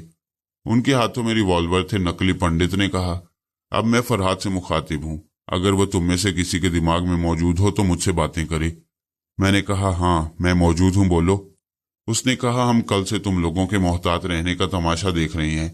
हमने लंदन के फ्लाइंग क्लब में त्यारे सोने तक पहुंचने की कोशिश की, लेकिन मालूम हुआ कि हम वहां छुपेंगे या कोई मोहलिक हथियार छुपा कर रखेंगे तो सुराग रसा आलात के जरिए उनकी निशानदेही हो जाएगी। लिहाजा हम मजबूर हो गए। यहां भी हमने देखा तुम्हारी रिहाइश गाह में इसी तरह चेकिंग हो रही है। फिर इस मंदिर में भी तुम्हारे आदमी ने उसी अंदाज से चेकिंग शुरू की। लेकिन एक बात तुम सब भूल गई, और वो ये कि अक्सर मंदिरों में भगवान की मूर्ति के नीचे तय खाने होती है। ये तय खाना मंदिर का एक हिस्सा होता है। अब इस मंदिर के तय खाने में एक बॉम्ब बुलंद होकर आएगा और कृष्ण जी के कदमों से चिपक जाएगा। फिर एक रिमोट फायरिंग कंट्रोलर के जरिए उस बॉम्ब को ब्लास्ट किया जाएगा और यहाँ कृष्ण महाराज की मूर्ति के साथ साथ तुम्हारी रसवंती के भी चीथड़े उड़ जाएंगे। मगर नहीं, यहाँ बेचारी एक बूढ़ी औरत भी है, उसकी जिंदगी के दिन भी पूरे हो रहे हैं। भला उसके जिंदा रहने से क्या फायदा है, इन दोनों को हम यही छोड़ते हैं। ये कहकर उसने एक नायलॉन की रस्सी ली, उसे रसवंती की एक कलाई से बांधने लगा। राजेश और महेश बुत बने खड़े थे। उन्हें धमकी दी गई थी कि अगर जरा भी हरकत करेंगे तो गोली मार दी जाएगी। मैंने ख्याल ख्वानी के जरिए राजेश और महेश को समझा दिया था कि वो चुपचाप तमाशा देखते रहें। रसवंती की एक कलाई को उस नायलॉन की रस्सी से बांधने के बाद उसने उसके दूसरे सिरे को लोहे की एक कड़ी के अंदर से गुजार कर, जो भगवान की मूर्ति के चबूतरे के साथ लगी हुई थी, रस्सी के दूसरे सिरे को माता जी की कलाई से बांध दिया। फिर उसने नायलॉन की दूसरी रस्सी ली, उससे रसवंती की दूसरी कलाई को बांधा। फिर भगवान की मूर्ति के पीछे जाकर वहां भी एक लोहे की कड़ी से उस रस्सी को गुजार कर उसने माता जी की दूसरी कलाई को दूसरे सिरे से बांध दिया। इस तरह एक तरफ रसवंती थी, दूसरी तरफ माता जी थी और बीच में चबूतरे पर भगवान की मूर्ति थी। वो दोनों दरवाजा खोलने के लिए आगे नहीं बढ़ सकती थी क्योंकि नायलॉन की रस्सियां आहनी कड़ियों से उलझी हुई थी। इसके बाद उस नकली पंडित ने चबूतरे पर आकर भगवान की मूर्ति को दोनों हाथों से उठा लिया। उन रिवॉल्वर वालों ने इशारे से राजेश और महेश को वहां से ले जाने के लिए कहा। उस पंडित ने कहा, इस तय खाने के रास्ते से नीचे उतर जाओ और इन औरतों को भूल जाओ। मैंने राजेश और महेश को सख्ती से ताकीद की कि वो कोई हरकत ना करें, जिद ना करें, वरना ख्वामखा मारे जाएंगे। इस तरह रसवंती और माता जी को भी नहीं बचा सकेंगे। लिहाजा वो जो हुक्म दे रहे हैं उस पर अमल करें। वो चुपचाप सर झुकाकर उस तय खाने में उतर गए। रिवॉल्वर वाले उनके पीछे थे। आखिर में पंडित आहिस्ता आहिस्ता तय खाने से उतरता हुआ नीचे गया। फिर जब उसका सर उस तय खाने में गुरूब होने लगा तो उसने दोनों हाथों से पकड़ी हुई मूर्ति को उसकी जगह रख दिया। इस तरह तय खाने का वो रास्ता बंद हो गया। मैंने आंखें खोलकर देखा, मेरे आसपास जो चोर बिखरे हुए थे वो सबके सब गायब हो गए थे। सिर्फ आला बीबी मंदिर के उस बंद दरवाजे से लगी खड़ी कुछ सोच रही थी, अपनी जहानत और हाजिर दिमागी को आजमा रही थी। दो चोर एक सतून की आड़ में खड़े हुए आला बीबी के हुक्म के मुंतजिर थे। मैंने मुख्तसिर तौर पर आला बीबी को बताया कि रसवंती और माता जी भगवान जी की मूर्ति के आसपास बंधी हुई हैं और दुश्मन राजेश और महेश को लेकर तय खाने में उतर गई हैं। आला बीबी ने कहा, मैं खूब समझती हूँ, उन 10 कातिलों में से कोई 2 कातिल हैं इस वक्त। यकीनन वो तुम्हारा मुतालबा करेंगे, तुम्हें कहीं तन्हाई में बुलाएंगे। तुम फौरन उनके मुतालबे को तस्लीम कर लेना। मैंने इस बात में सर हिलाकर आंखें बंद कर ली और उस नकली पंडित के दिमाग में पहुंच गया। उसने मुस्कुरा कर कहा, आहा मिस्टर फरहाद, आप मेरे पास आ गए हैं। इस तरह आपने समझ लिया होगा कि मैं कौन हूँ, योगा का माहिर हूँ। हमारे 12 जवानों में से 2 को तुमने हलाक कर दिया, 2 को तुमने अपने मुल्क में फंसा दिया। अब तीसरी टोली तुम्हारे पास पहुंच गई है और उस तीसरी टोली के 2 कातिलों में से एक मैं हूँ। इस वक्त तय खाने के एक तंग रास्ते से राजेश और महेश गुजर रहे थे। उनके पीछे वो रिवॉल्वर वाले थे और सबसे पीछे वही नकली पंडित या मेरा कातिल था। उसने कहा, फरहाद, सबसे पहले तो मैं ये वार्निंग दे दूं कि मंदिर के जिस बंद दरवाजे के पास तुम अपने आदमियों के साथ खड़े हुए हो, उस दरवाजे को ना तो तोड़ने की कोशिश करना और ना ही किसी हथियार से काट कर गिराने की कोशिश करना, क्योंकि मेरे आदमी एक जगह बैठे हुए टीवी स्क्रीन पर तुम लोगों को देख रही हैं। अगर तुम लोगों ने कोई ऐसी हरकत की तो तुम्हें बात की मोहलत दिए बगैर इस बॉम्ब को ब्लास्ट कर दिया जाएगा। वो कह रहा था और मैं आहिस्ता आहिस्ता बुड़बुड़ाने के अंदाज में यही बातें आला बीबी को सुनाता जा रहा था। तहखाने की वो सुरंग बहुत लंबी थी। वो चले जा रहे थे। मेरे कातिल ने कहा, हम इस बॉम्ब की जद से बहुत दूर निकल जाना चाहती हैं ताकि हमें कोई नुकसान न पहुंचे। हाँ, तो अब तुम्हारे सिलसिले में ये सवाल पैदा होता है कि तुम रसवंती को बचाने के लिए क्या कर सकते हो। वो चुप हुआ। फिर उसने कहा, रसवंती अगरचे बेहद हसीन है, एक बच्चे की माँ बन चुकी है, लेकिन आज भी इसे मुकाबले हुस्न में शरीक किया जाए तो कोई औरत इसके हुस्न की मिसाल पेश नहीं कर सकेगी। ये कहकर वो हंसने लगा। फिर उसने कहा, मुझे हंसी इस बात पर आ रही है कि तुम बहुत ही पुराने पापी हो। एक बार किसी को पा लेने के बाद उसे सेकंड हैंड समझने लगते हो। रसवंती भी शायद तुम्हारे दिल से उतर चुकी होगी, या शायद इसलिए उसका मान करते हो कि उसने तुम्हारे लिए एक बड़े ही खूबसूरत बच्चे को जन्म दिया है। उसने सुरंग में चलते चलते ठोकर खाई, फिर संभल गया। कहने लगा, मैं तुमसे पूछता हूं कि अपनी बीवी को, अपने बच्चे की मां को जिंदा देखने के लिए इस जगह आ सकती हो जहां का पता तुम्हें बताया जाए। शर्त यह है कि बिल्कुल तन्हा होगे। तुम्हारे आगे पीछे तुम्हारा एक भी साथी हुआ तो इधर रसवंती का क्या हशर होगा ये देखने की जरूरत नहीं है। वो सब सुरंग से निकलकर अचानक ही एक बड़े जमीन दोज कमरे में पहुंच गए। वहां एक गैस लाइट मेज पर रखी थी। मेज के पास एक नौजवान कद्यावर शख्स बाजीगरी में मसरूफ था। वो एक खंजर को कभी ऊपर की तरफ उछाल रहा था और उसके नीचे गिरने से पहले उसे दस्ते की तरफ से रोक लेता था। कभी टांगों के नीचे से उस खंजर को उछालकर दूसरी तरफ फेंकता था, फिर उसे जमीन पर गिरने नहीं देता था और अपने पांव के अंगूठे और उंगली के दरमियान रोक लेता था। मेरे उस कातिल नकली पंडित ने उसे मुखातिब करते हुए कहा, सांभल, ये 2 मुर्गी आ गई हैं और इनकी 2 औरतें ऊपर बंधी हुई हैं। इस वक्त फरहाद हमारे दरमियान मौजूद है। सांभल ने अपनी बतीसी का मुजाहरा किया। उसकी बातें फैल गई थी, मुस्कुराने के अंदाज में बड़ी दरिंदगी थी। उसने कहा, अगर फरहाद मौजूद है तो जरा मेरा तमाशा देखे।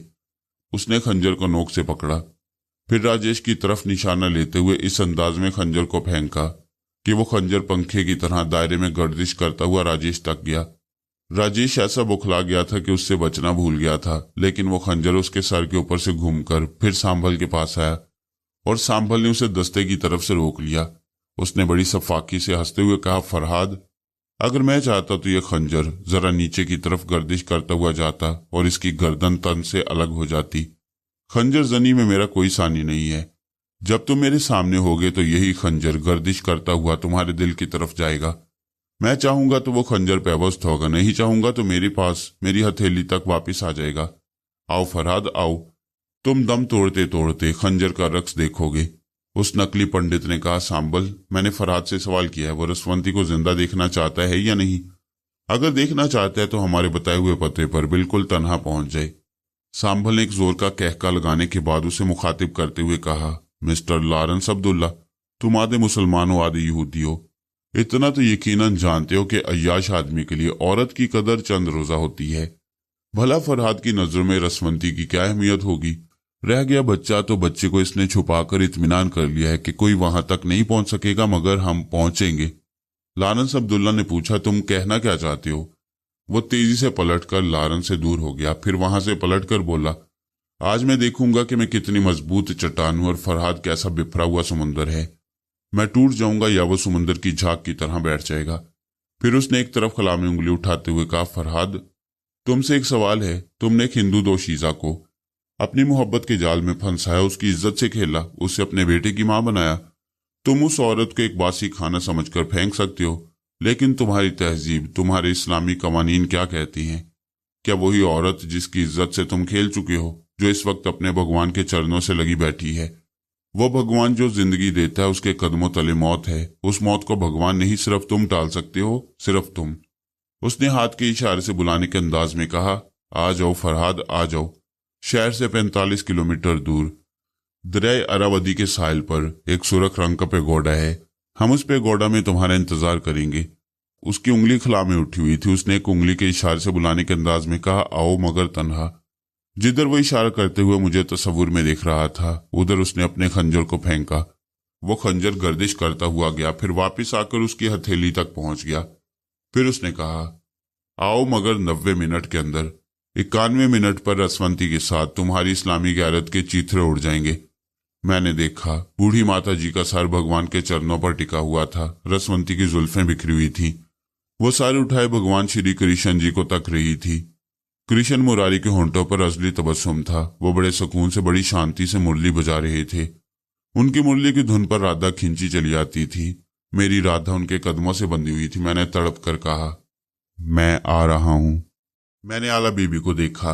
आला बीबी ने मुझे देखा। उसका हाथ लकड़ी के मजबूत दरवाजे पर था।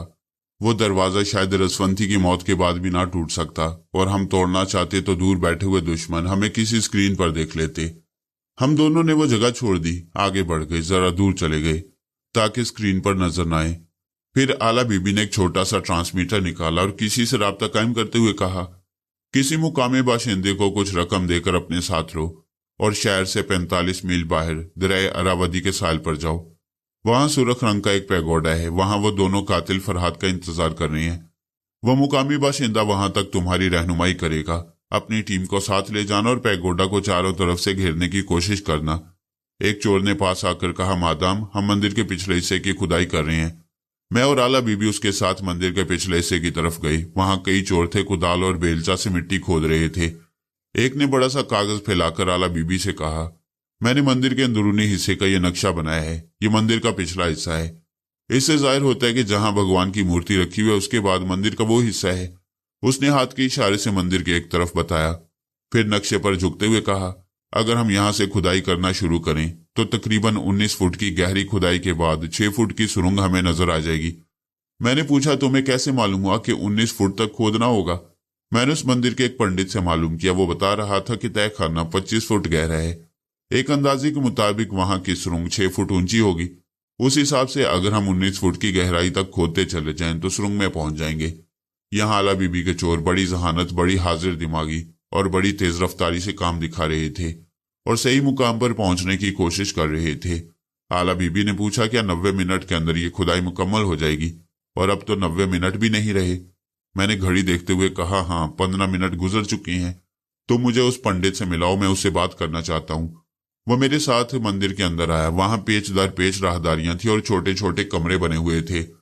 एक कमरे के पास पहुंचकर उस चोर ने दस्तक दी। अंदर से जवाब नहीं मिला। वह दरवाजे को झंझोड़ने लगा। आखिर में अंदर से एक झुंझलाई हुई आवाज सुनाई दी, कौन है? चले जाओ यहां से। मैं इस समय ज्ञान ध्यान में हूं। मैं उसके दिमाग में पहुंच गया और चोर को इशारे से खामोश रहने के लिए कहा। उसके दिमाग में पहुंचते ही मालूम हुआ कि वो उस कमरे के दरवाजे पर जवाब देने के लिए आया था। फिर पलटकर एक बड़े टोकरे के पास गया और फर्श पर पड़े हुए हीरे जवाहरात को समेटकर उसमें डालने लगा। उसकी सोच बता रही थी कि ऐसे 4 टोकरे उसने पहले से तैयार कर रखे हैं। हीरे जवाहरात को नीचे रखकर ऊपर से पूजा का प्रसाद रख दिया है। प्रसाद की तह इतनी है कि अंदर तक किसी का ध्यान नहीं जाएगा और कोई पुजारी की इजाजत के बगैर उस प्रसाद को हाथ नहीं लगाएगा। उसने एक टोकरा अपने एक चेले के सर पर रखकर उसे अपने घर, अपनी पत्नी के पास भेज दिया था। उसका घर वहां से 1 मील के फासले पर था। अब वो तमाम माल समेटकर आखिरी टोकरे में रख चुका था और ऊपर प्रसाद रखकर उसे छुपा दिया था। इन 3 टोकरों को वो अपनी मौजूदगी में अपने 3 चेलों के सरों पर रखकर घर की तरफ ले जाना चाहता था। मैंने उस पुजारी के जहन को और अच्छी तरह कुरीदना शुरू किया। उसके चोर ख्यालात को पढ़ने लगा। पता चला कि मंदिर के तहखाने के दूसरे सिरे में हीरे जवाहरात छुपा कर रखे गए थे। पूजा के वक्त जो चढ़ावा चढ़ता था उस रकम से वो स्मगल किए हुए हीरे जवाहरात खरीद कर वहां रखा करते थे। इसका मतलब ये था कि वो पुजारी किसी और खुफिया या चोर रास्ते से उस तहखाने तक पहुंच गया था और वहां से वो तमाम माल समेट कर ले आया था। मैं आला बीबी के दिमाग में पहुंचा। इस वक्त वो खुदाई करने वाले चोरों के करीब थी। मुझे अपने दिमाग में महसूस कर रही थी, लेकिन अपने सामने खड़े हुए एक अजनबी की बातें सुन रही थी। वो कह रहा था, अगर तुम लोग रसवंती, राजेश, महेश और उसकी माँ की जिंदगी बचाना चाहते हो तो फौरन इस खुदाई को बंद करो और मुझे नुकसान पहुंचाने के मुतालिक ना सोचो, वरना बहुत बुरा अंजाम होगा। आला बीबी के हुक्म से खुदाई बंद हो गई। सबने कुदालें एक तरफ फेंक दी और परेशान होकर देखने लगे। मैंने आला बीबी से कहा, फिक्र न करो, यहाँ हमें रास्ता मिल रहा है। इस शख्स से कहो अब खुदाई नहीं होगी। वो वहां खड़ा हुआ देख सकता है। तुम अपने 4 चोरों के साथ यहाँ चली आओ। मंदिर के अंदरूनी हिस्से में जो आखिरी कमरा है मैं वहां मिलूंगा। फौरन पहुंचो। आला बीबी ने 4 चोरों का इंतखाब किया और उनके साथ आने लगी। वो अजनबी शख्स वहां खड़ा रहा ताकि खुदाई ना हो सके। यकीनन उसे दुश्मनों ने भेजा था। मेरे पास इतनी फुर्सत नहीं थी कि मैं उसके मुतालिक मालूमात हासिल करता, और इसकी जरूरत भी नहीं थी। मैंने अपने पास खड़े हुए चोर से कहा, तुम्हारी आला बीबी आ रही हैं, आगे बढ़कर उनकी रहनुमाई करो और यहाँ ले आओ। वो दौड़ता हुआ वहां से चला गया। मैंने मास्टर डिसूजा के दिमाग में पहुंचकर उस पुजारी के मुतालिक बताया जो माल समेटकर अपने घर पहुंच रहा था और उस खुफिया रास्ते को हमसे छुपा रहा था कि कोई उसकी दौलत पर हाथ साफ ना करे। ये सब कुछ कहने के बाद मैंने कहा, मास्टर आप फौरन पुलिस के जिम्मेदार लोगों को यहाँ बुलाएं ताकि बाकायदा कानूनी कार्रवाई हो सके। इतने में आला बीबी अपने चोरों के साथ यहाँ गई। मैं उस पुजारी के दिमाग पर काबिज हो गया। वो इत्मीनान से चलता हुआ आया, फिर उसने दरवाजे को अंदर से खोल दिया। दरवाजा खुलते ही मैंने उसके दिमाग को आजाद छोड़ दिया। वो एकदम से बौखलाकर देखने लगा। मैंने उसके गले को दबोचते हुए पीछे धकेलते हुए पिछली दीवार से लगा दिया। फिर गुस्से से दांत पीसते हुए कहा, कमीने बदजात, यहाँ तुम्हारे धर्म की एक अबला नारी, एक मासूम औरत और एक पूरा हिंदू कुंबा अब तब में बम के धमाके से उड़ने वाला है और तुम माल समेट रहे हो। तुमने हमारे इस रास्ते तक रहनुमाई नहीं की। तुम्हारे जैसा नीच इंसान कोई मुश्किल से होगा। इस दौरान आला बीबी के चोर उस खुफिया रास्ते से जीने के जरिए तय खाने में उतर गए। सिर्फ आला बीबी अपने एक चोर के साथ मेरे पास रह गई। मैंने कहा, ये जितने टोकरे नजर आ रही हैं इनमें प्रसाद के नीचे हीरे जवाहरात छुपे हुए हैं। तुम अपने चोर के साथ यहाँ रहो, इन महाराज को फरार होने का मौका ना दो। अभी पुलिस की एक जमात यहाँ पहुंचने वाली है। ये कहकर मैं भी उस तंग जीने से उतरता हुआ तय खाने में पहुंच गया। अंदर एक दिया रोशन था। एक चोर दूसरे दिए भी रोशन कर रहा था। बाकी दो चोर दूसरी तरफ एक तंग जीने पर चढ़ते हुए ऊपर पहुंच गए थे। मैंने रसवंती के दिमाग में झांक कर देखा तब उस मूर्ति को देख रही थी जो अब एक तरफ हट गई थी और वहां से एक अजनबी चेहरा तुलू हो रहा था। यकीनन वो आला बीबी का कोई चोर था। उसने उस बॉम्ब को मूर्ति के नीचे से निकाल लिया। एक हाथ में बॉम्ब था, दूसरे हाथ में मूर्ति। फिर वो वहां से बाहर आ गया। मूर्ति को उसकी जगह रखकर उस दरवाजे के पास आया जो अंदर से बंद था। फिर उसने दरवाजे को खोल दिया और बम को लेकर एक तरफ दौड़ते हुए जाने लगा। मैंने पूछा, कहाँ जा रहे हो? उसने कहा, आप इत्मीनान रखें, उन दुश्मनों ने आपको 90 मिनट की मोहलत दी है। ख्वाब की तरह ही वक्त गुजर चुका हो, लेकिन वो अपनी मोहलत से पहले इस बॉम्ब को ब्लास्ट नहीं करेंगे। उस वक्त तक मैं इसे दरिया में बहा दूंगा। इस दौरान में वो एक कार के पास पहुंच गया और उसका दरवाजा खोलकर उसने स्टीयरिंग सीट पर बैठते हुए बॉम्ब अपनी साथ वाली सीट पर रख दिया था और गाड़ी को स्टार्ट करके तेजी से ड्राइव करता हुआ जा रहा था। मैं उसके पास से वापस आ गया। मैंने रसवंती के पास आकर देखा, एक चोर उनकी रस्सियां काट रहा था। मंदिर में पूजा करने वाले मर्द, औरत, बच्चे, बूढ़े अब सभी उधर आ रहे थे और भीड़ लगाकर उन्हें देख रहे थे।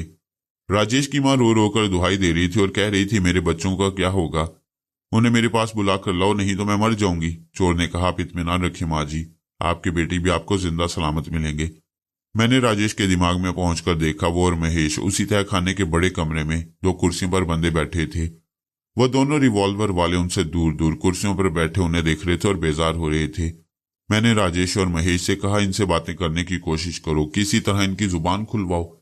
हम तुम्हारे पास पहुंचने ही वाले हैं, तुम्हें खुशखबरी सुना दें, तुम्हारी माता जी और रसवंती आजाद हो गई हैं। उस तहखाने में मेरे साथ 2 चोर थे।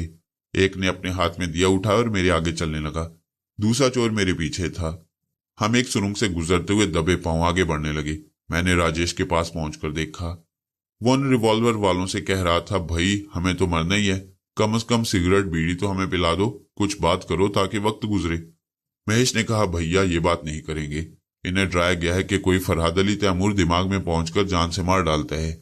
राजेश ने कहा, अरे हाँ। तभी वो खंजर चलाने वाला एक तरफ देख देख कर पागलों की तरह फरहाद अली तैमूर को आवाजें दे रहा था और उसे ललकार रहा था।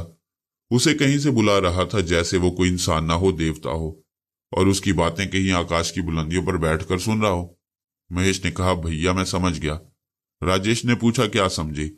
वो पागल का बच्चा जो ऊपर देख देख कर फरहाद को ललकार रहा था, उसने इन दोनों को भी बेवकूफ बनाया है। उन्हें रिवॉल्वर देकर यहां बिठा दिया है। ये तो देख चुके हैं कि एक बॉम्ब भगवान के चरणों के नीचे रख दिया गया है। अगर वो ब्लास्ट होगा तो शायद हम भी नहीं बचेंगे और हमारे साथ ये दोनों भी मारे जाएंगे।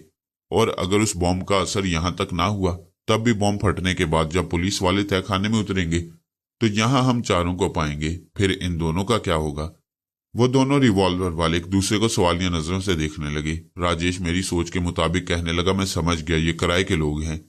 इन्हें हाथ में रिवॉल्वर पकड़ाकर बुद्धू बनाकर यहां बिठा दिया गया है ताकि ये हमारे साथ मर जाएं, इनका किस्सा तमाम हो जाए और इनके साथ जो लेन देन की बात हुई है वो रकम भी इन्हें ना देनी पड़े। एक रिवॉल्वर वाला एकदम से उठकर खड़ा हो गया, परेशान होकर उस दरवाजे की तरफ देखने लगा जहां से सुरंग का रास्ता था। मैंने दूर सुरंग की तरफ देखा। एक जगह पेट्रोमैक्स की रोशनी नजर आ रही थी। चोर ने दिए को बुझा दिया। फिर हम सब झुक गए, हाथ पांव के बल रेंगते हुए आगे बढ़ने लगे। हमारी कोशिश यही थी कि जरा भी आहट न होने पाए। फिर मैंने राजेश के दिमाग में झांक कर देखा, पता चला वो रिवॉल्वर वाला जो परेशान हो गया था उठकर टहल रहा था। आखिर उसने हाथ के इशारे से दूसरे रिवॉल्वर वाले को अपने पास बुलाया। फिर वो दोनों उस दरवाजे की तरफ जाने लगे। मैंने अपने आगे जाने वाले चोर को हाथ के इशारे से रोक दिया। फिर उससे आगे बढ़कर बहुत संभल कर रेंगते हुए उस पेट्रोमैक्स की रोशनी के करीब पहुंचने लगा। यकीनन वहां दरवाजा था और रोशनी उस दरवाजे से बाहर आ रही थी। उसी वक्त दो साए नजर आए। वो दोनों रिवॉल्वर वाले थे और मेरी ही तरफ आहिस्ता आहिस्ता बढ़ते आ रहे थे। मैं आहिस्तगी से सुरंग की एक खुरदरी दीवार से लगकर खड़ा हो गया। मुझे सन्नाटे में धीमी धीमी सरगोशियों की आवाज सुनाई दी। एक ने कहा, पता नहीं क्या बात है, वो लोग अभी तक वापस नहीं आए हैं। हमने एक बात का ख्याल नहीं किया। दूसरे ने पूछा, किस बात का? यही कि इस तय खाने से निकलने का रास्ता वही भगवान की मूर्ति वाला रास्ता है या कोई और चोर दरवाजा होगा, तो वो हम नहीं जानते। अगर वो लोग वापस ना आए तो हम यहां से कैसे निकलेंगे? दूसरे ने कहा, यार तुम बातें कर रहे हो, मुझे डर लग रहा है फरहाद हमारे दिमागों में ना पहुंच जाए। तुम गधे हो, वो कैसे पहुंचेगा? बॉस ने कहा था कि जो कैदी होंगे उनके सामने बातें न करना, दूर कहीं जाकर चुपके बातें करने से कोई नुकसान नहीं होगा। मैंने एक की जुबान से दूसरे को कहा, बेटे नुकसान तो हो ही चुका है, हम सब इंसान के बच्चे हैं, बेजुबान जानवर तो नहीं है, कब तक खामोश रह सकती हैं? हमारे दिमाग में कीड़ा कुलबुला रहा था। हम वहां से उठकर यहां बोलने के लिए आ गए। लो देखो, अब मौत बोलेगी। ये कहते हुए उसने अपने साथी के सीने पर रिवॉल्वर की नाल रख दी। उसके साथी ने परेशान होकर पूछा, ये क्या कर रहे हो? उसने जवाब दिया, मैं फरहाद हूं, इस वक्त तुम्हारे साथी के दिमाग में पहुंचाऊंगा और ये मेरे कंट्रोल में है। अब ये तुम्हें गोली मार देगा। अगर तुम अपनी खैरियत चाहते हो तो पहले इसे गोली मार दो। ये सुनते उसने ठाई से फायर किया, लेकिन एक साथ दो फायरों की आवाज उस सुरंग में गूंजने लगी। मैं जिसके दिमाग में था उसे भी चूकने नहीं दिया। उधर उसके साथी ने फायर किया था, इधर मैंने उसके जरिए फायर करा दिया। नतीजा के तौर पर वो दोनों अब बोलने की जहमत से निजात पा गए थे। मैंने उन दोनों चोरों से कहा, अब जाओ, खतरे की कोई बात नहीं रही। हम तीनों तेजी से चलते हुए उस रोशन कमरे में आए। राजेश और महेश मुझे देखकर खुश हो गए। हमने उनके बंधे हुए हाथ पांव को खोला, फिर उन्हें लेकर वापस उसी सुरंग से गुजरते हुए और उस तय खाने के चोर दरवाजे से निकलते हुए हम ऊपरी कमरे में पहुंचे जहां वो पुजारी माल समेट रहा था। वहां वो तीनों बड़े बड़े टोकरे रखे हुए थे जिनमें हीरे जवाहरात छुपे हुए थे, मगर वहां कोई नहीं था। दरवाजा बाहर से बंद था। मैंने आला बीबी से कहा, मैं राजेश और महेश को लेकर आ गया हूं, दरवाजा खुलवाओ। चंद लम्हों में दरवाजा खुल गया। बाहर दूर राहदारी तक लोगों की भीड़ लगी हुई थी। पुलिस वालों ने पीछे हटा रहे थे। मास्टर डिसूजा अपने कुछ मातियतों के साथ, आला बीबी रसवंती और राजेश की माताजी के साथ खड़ी हुई थी। कई चोर भी आसपास मौजूद थे। वो पुजारी दोनों हाथ जोड़े फर्श पर उकड़ों बैठा हुआ था और पुलिस के एक अफसर को बता रहा था कि तय खाने में ये माल छुपाने में और किन किन लोगों का हाथ है। राजेश की माताजी ने मुझे देखा तो अपने बूढ़े थरथराते हुए जिस्म के साथ आगे बढ़ी। फिर मेरे सामने अपने दोनों हाथ जोड़कर कहा, बेटा, इंसान धर्म से नहीं कर्म से बड़ा होता है। अभी मुझे मालूम हुआ कि तुम हमारी जान बचाने के लिए दुश्मनों के सामने अपने बलिदान को जा रहे थे। तुम इंसान नहीं, देवता हो। तुमने मेरे दो जवान बेटों को बचाया है। मैं तुम्हें आशीर्वाद देती हूँ कि दुनिया का कोई हाथ, कोई हथियार तुम्हें नहीं मार सकेगा। आओ। बूढ़ी औरत ने अपना हाथ आशीर्वाद के लिए उठाया तो मैंने उसके हाथों के नीचे अपने सर को झुका लिया। वो माँ के दिल की गहराइयों से निकली हुई सच्ची दुआ थी, सच्चा आशीर्वाद था। जैसे ही मैंने सर झुका दिया वैसे ही ठाई से गोली चली और वो मेरे सर के ऊपर से गुजरती हुई पीछे लकड़ी के दरवाजे में पैवस्त हो गई। अगर मैं आशीर्वाद के लिए सर ना झुकाता, माँ की दुआएं ना लेता, एक साथ की देर कर देता तो मेरी खोपड़ी में सुराख हो चुका होता। गोली जिसने भी चलाई थी वो बचकर नहीं जा सकता था। आला बीबी के चोर, मास्टर डिसूजा के मातियत और पुलिस के आदमी दूर दूर तक फैले हुए थे। वो पकड़ा गया। मैंने उसे देखा, वो लॉरेंस था। पुलिस का एक अफसर उसे मार मार कर पूछ रहा था, तुम कौन हो? तुमने गोली क्यों चलाई? मैंने उसके दिमाग में झांक कर देखने की कोशिश की तो उसने सांस रोक ली। ये जितने कातिल मेरे पीछे लग गए थे सबके सब योगा के माहिर थे, इसलिए उन्हें इस पर नाज था कि मेरी टेलीपैथी उन पर असरअंदाज नहीं होगी और वह मुझ पर गालिब आ जाएंगे। मैंने आला बीबी के कई चोरों के दिमागों में झांक कर देखा। वो सब इस भीड़ में और मंदिर के बाहर सांबल को तलाश कर रहे थे जो दूसरा कातिल था, लेकिन वो नजर नहीं आ रहा था। मास्टर डिसूजा ने मेरे करीब आकर कहा, फरहाद साहिब, आपका और मादाम रसवंती का यहाँ ठहरना मुनासिब नहीं है। आप लोग हमारी हिफाजत में रिहाइशगाह तक चलें। मैंने मास्टर के दिमाग में पहुंचकर कहा, मेरी बात गौर से सुने, ये जो कातिल गिरफ्तार हुआ है उसे पुलिस वाले अपनी हिरासत में ले जाएंगे। कानूनी बखेड़े होंगे, हो सकता है कि ये बच जाए, इसे जिंदा नहीं रहना चाहिए, वरना ये फिर किसी दिन पलट कर मुझे हलाक करने आएगा। मास्टर ने सोच के जरिए कहा, मैं समझ गया, ये पुलिस स्टेशन तक जिंदा नहीं पहुंचेगा। फिर आला बीबी के छोरों और मास्टर डिसूजा की मातियतों की भीड़ में रसवंती और राजेश का खानदान खड़ा हो गया। वो हमारे चारों तरफ थे। वो हमें अपने घेरे में लेकर मंदिर से बाहर आ गए। मंदिर के अहाते से निकलकर हम सब सड़क पर पहुंचे। वहां हमारी कारें खड़ी हुई थी। सबसे पहली मेरी मखसूस कार का पिछला दरवाजा खोला गया। मैंने माँ जी से कहा, पहले रसवंती और अपने दोनों बेटों के साथ बैठ जाएं। माँ जी ने इनकार में सारी लाकर कहा, 2 बेटों के साथ नहीं, 3 बेटों के साथ। क्या तुम मेरे बेटे नहीं हो? मैंने मुस्कुराकर कहा, मैं अगली सीट पर बैठ जाऊंगा। वो चारों पिछली सीट पर बैठ गए। आला बीबी ने कहा, मैं दूसरी गाड़ी में आ रही हूँ, तुम अगली सीट पर बैठो और इन खिड़कियों और विंड स्क्रीन वगैरह को बुलेट प्रूफ बना लो। मैं गाड़ी के अंदर बैठ गया। दरवाजा बंद करते ही ड्राइवर ने बटन को दबा दिया। हमारी गाड़ी की चारों खिड़कियां, विंड स्क्रीन और पिछली तरफ के शीशों पर आहनी चादरें चढ़ गई। एयर कंडीशनड ऑन हो गया। फिर दूसरा बटन दबाते ही कार की विंड स्क्रीन फिल्मी पर्दे की तरह रोशन हो गई और हमें सामने का मंजर दिखाई देने लगा। उसी वक्त डैशबोर्ड का एक सुरख बल्ब जलने लगा। ड्राइवर ने कहा, जनाब, मास्टर ट्रांसमीटर के जरिए गुफ्तगू करना चाहती हैं। ये कहते उसने डैशबोर्ड के एक बटन को दबाया। वहां का एक हिस्सा खुल गया। एक छोटे से रेडियो के बराबर ट्रांसमीटर नजर आ रहा था। मैंने उसे ऑन किया। मास्टर की आवाज सुनाई दी, हेलो हेलो मिस्टर फरहाद, मैं मास्टर डिसूजा बोल रहा हूं। उसने दोबारा कहने के बाद ओवर कहा तो मैंने अपनी तरफ के माइक का बटन ऑन किया और कहा, मैं फरहाद अटेंड कर रहा हूं, ओवर। मास्टर ने कहा, आप अपनी गाड़ी में आगे चलें, हम आपसे बहुत दूर रहेंगे। शायद वो कातिल जो अब तक हमारे साथ नहीं आया आपका ताकुब करे, हम उसे मौका नहीं देना चाहते, ओवर। मैंने कहा, ठीक है, मैं जा रहा हूं, ओवर एंड ऑल। मैंने ट्रांसमीटर को ऑफ किया। फिर उस डैशबोर्ड को बंद करके ड्राइवर को इशारा किया। उसने गाड़ी स्टार्ट की, उसे आगे बढ़ा दिया। थोड़ी दूर जाने के बाद उसने कहा, जनाब, आपके सामने डैशबोर्ड पर जिस बटन के ऊपर बैक लिखा हुआ है उसे दबाया जाएगा तो पीछे वाली तमाम गाड़ियां नजर आती रहेंगी। अगर आप ताकुब करने वालों को पहचानना चाहती हैं तो उस बटन को ऑन करके देख सकती हैं। मैंने सीट की पुश्त से टेक लगाकर आराम से बैठते हुए कहा, मेरे आगे पीछे हिफाजत करने वाले बहुत हैं, वो लोग देखते रहेंगे। मैंने आंखें बंद कर ली, जैसे बहुत थक गया हूं। लेकिन मैं रसवंती के पास पहुंच गया। वो मेरे ही मुतल्लिक सोच रही थी, बहुत परेशान थी।